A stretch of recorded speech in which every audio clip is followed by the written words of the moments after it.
خواہشات کو جنون نہ بنائیں۔ زندگی میں بہت کچھ ہمارے لیے نہیں ہوتا۔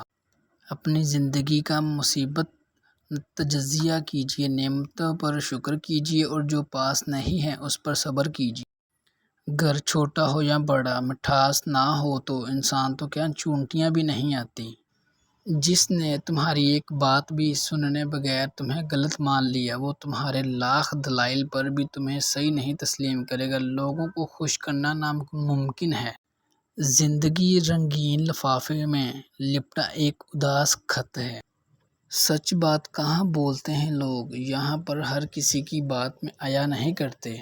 سر پر رضائی لپیٹنے کے ساتھ ٹائٹس پہن کر عجیب سا بدنما جانور مت بنیں۔ لوگوں کی مدد کرنا اچھی بات ہے، لیکن اتنی بھی نہیں کہ سر چڑھ کر بولیں۔ کچھ تعلقات چھینک کی طرح ہوتے ہیں، ختم ہوتے ہی شکر الحمدللہ کہنے کا دل کرتا ہے۔ خود کو غلط سمجھنے کی توفیق بھی رب کے کرم سے ہی آتی ہے، ورنہ تو لوگ سراسر غلط ہو کر بھی خود کو ہی صحیح سمجھتے ہیں اور کفارے کی نوبت ہی نہیں آتی۔ کبھی کبھار بھوک مر جانے پر بھی انسان زبردستی کھانے کی کوشش کرتا ہے، اپنی عزت نفس اور خودداری کے لیے۔ تیری جنت میں کس طرح پہنچیں، راہ میں پڑتا ہے پل صراط کوئی۔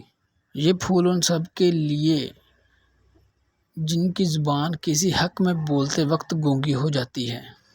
جس گھر میں حرمل ہوتا ہے، اس سے شیطان 70 گھر دور بھاگتا ہے۔ حرمل 70 بیماریوں کی دوا ہے۔